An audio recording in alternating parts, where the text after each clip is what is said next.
Hello and welcome back to the Indonesia experiment. Today you join me again in 2026. We've been looking at what happened and we saw that they didn't manage to make the most recent edition of the World Cup. So therefore I decided to skip ahead until 2030. But just to recap, Johannes Rahman is the best player in Indonesia, last champions, Arema, and 18th position in the leagues in Asia. So without further ado, I think it is best we skip ahead 4 years until 2030. We'll recap all the cups and the leagues and see what happened to Indonesia and its teams. So join me again in 2030. So welcome in 2030. We've gone 4 years ahead, and the first thing I'd like to notice is that we are now 79th in the world rankings, which is a good improvement. Pedro Troglio, is still the Indonesia manager, and the next game is in the Kim Il-sung Stadium in North Korea, also a very nice fixture. The Indonesian League 1 has grown up in reputation and is now 2 stars, which is still not as high as I want it to be. Johannes Rahman is still the best player, currently playing for Al Sadd still. See if he's wanted. He's worth almost 10 million. Wanted by Chelsea. Please, go. That would be a very good transfer. The next teams, players are all playing at relatively big teams, like European sides. Mainz 05, Red Bull Salzburg, San Jose, Club Brugge, Karabakh, which is a good thing to see. So let's look at top players. Let me quickly insert these current ability and potential ability. So the best current player is Johannes Rahman, 163. That's a very high current ability, 179 potential ability. Very good. This is a decent team. The next best player, 25, are all pretty young as well. This could be a good generation. This dude, he has a very high potential. He should move away from Indonesia to reach it. See the other teams. Insert these columns once more. The hidden ones. Current ability and insert column. Potential ability. Why did the current ability not come in? Current ability, hello. Alright, very interesting. Hidden current ability. Okay, well, we'll do with the potential ability. Very low potential abilities here. Here as well. And here as well. That is relatively annoying. So no good generation coming through. So I suppose all the good young players must be in the national team. So not as good as I wanted it to be. But let's just check the schedule. So where did they leave off? In 2026 we saw these games. So 2027. The Asian Cup, they managed to reach the quarter final. Uzbekistan won it. Pretty decent. Let's go to stages. This is already for the next 2031. Indonesia third in this group. Well, at least they qualified. They were in the group of Uzbekistan and Japan, so well, fair enough. Then they played Iraq 2-1. In the quarterfinal, they lost against Australia 1-0 only. So it's not a bad result. And then in the World Cup qualifiers, they were in this group with Japan as well. So in the final stage, I don't think they would have qualified from this. Oh, let's see. Stages, go back. And those final stage groups, they were in this group. Oh, they nearly did it, but it wasn't enough. Well, at least this is good progress as well. So they didn't make it to the World Cup, but I think they did win the Southeast Asia Championship, and spoiler alert, 2 years in a row. That's very good to see. So they've become the dominant team in Southeast Asia now. So yeah, they did go into a World Cup playoff final against Venezuela, but they lost unfortunately. And this was the Southeast Asia Championship, and now they are in a group for the Asian Cup, and we'll check back when we next come back how they did in this Asian Cup. But this seems like a doable group to qualify first from. So that's some good progress at least. So let's look at the profile. As you can see, not bad. I'm quite happy with how they did. But let's go to the Indonesian League 1 and see what happened there. As you can see, after Arema won the league, Bayangkara FC won it, Bali United twice, and PSPS once. And they're now 13th overall, which is pretty decent. So I'm glad with that progress.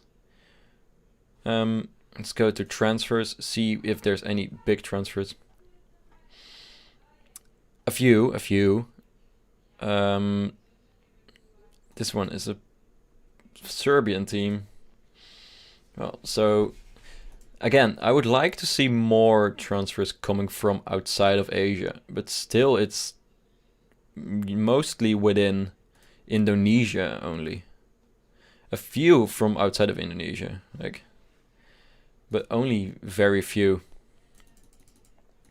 So still, there needs to be more transfers coming in from outside of this country. Sadly, we do not see that yet.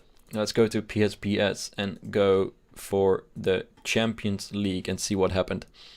So again, no Indonesian teams to speak of, which is sad, but I didn't expect anything else. See last year's group stages. PSPS must be here somewhere. How they got on. Bali United as well. Or no, this was Bali United year. There's still only one team going into this cup. And well, they finished last. So again, these groups though, this is very rough. Sydney FC, Guangzhou, and Nagoya Stolz from Japan. So fair enough. Then let's go to Asian Confederations Cup. Has there been any? No, sadly not. What are the odds to see Indonesian teams 3 or 4 times now? Not even once.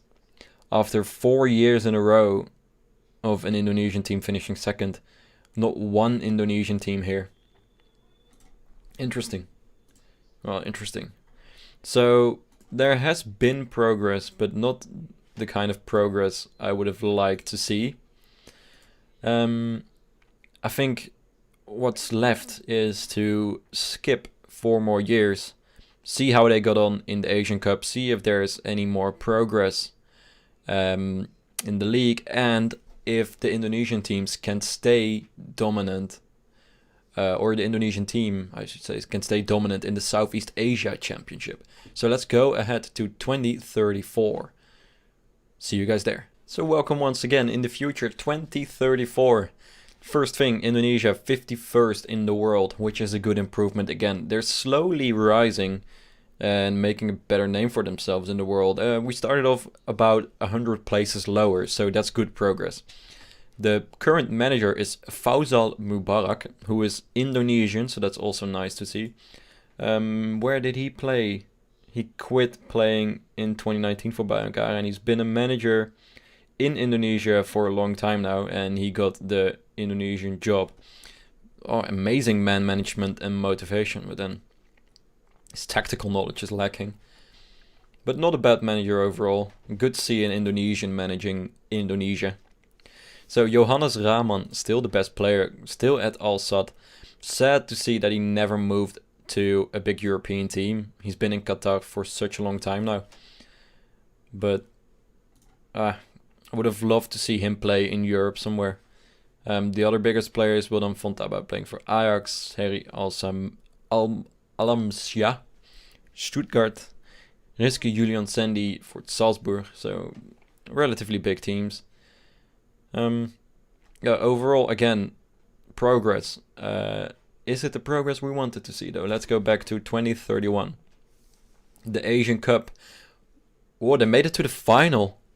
They lost the final against Australia. Ah, that's so sad. But they made it to the final, so here we go. This is the progress that we were looking for. They made it to the final of a big continental competition. Let's hope they can replicate it maybe in 2035. But that's amazing to see. I love it. What group are they in? Indonesia, Japan, Kyrgyzstan, Tajikistan. Again, a group they have to qualify from. So, in the World Cup qualifiers, the second group, they did relatively well. And they made it into the final stage. It looks like they did it. Did they? They qualified. Third. Alright. Playoff. First round. Saudi Arabia. Second round. I believe we've made the World Cup. Ooh. That would be amazing.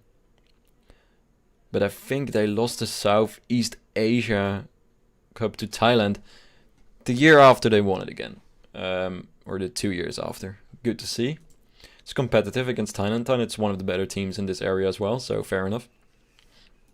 And then the World Cup qualifiers, yeah. They seem to have...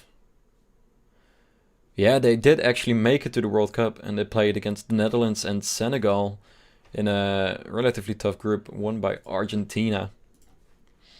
Let's see, all groups. Damn, the World Cup system is so strange now. But, well, 2 games on the World Cup. The first World Cup made in 2034, which, honestly, I'm very happy about. It's amazing that they made it. They got into a tough group, but this is absolute amazing progress. Good job, Indonesia. Very happy to see that. And then they won the Southeast Asia Championship this year. Let's see the Asian group, as we saw, Japan, Tajikistan, Kyrgyzstan. So I'm hoping for another final and maybe a win this time.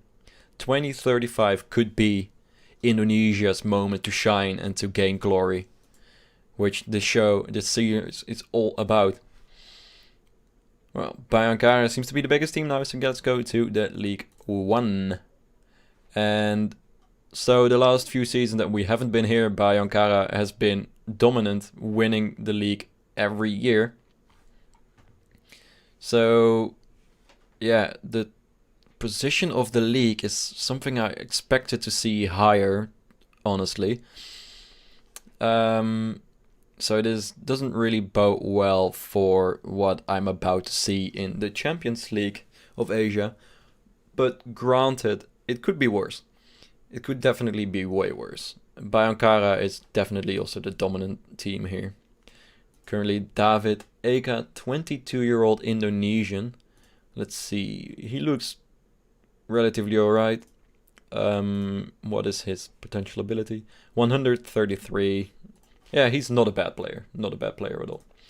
Could be way better. So, let me just quickly check how are actually first the transfers. Any big transfers? Still no. Niva Ternopil, where are they from? Ukraine. Damn, alright. Ukrainian. From that level of Ukrainian football. Interesting. And then Yuri Cesar, Brazilian, all Brazilian guy as well. Why? And then more interesting transfers. Deportivo Capiata, Paraguay. From a low level of Paraguay, where he'd been for an insane amount of time. I'm still very underwhelmed by these transfers. Still very underwhelmed. But now let's go and check the Premier League, the Champions League. Again, they lost every game. Still dominated by the same teams every year. At least Johannes Rahman won a Champions League with Al Sadd. Well, what's the point in checking how they did?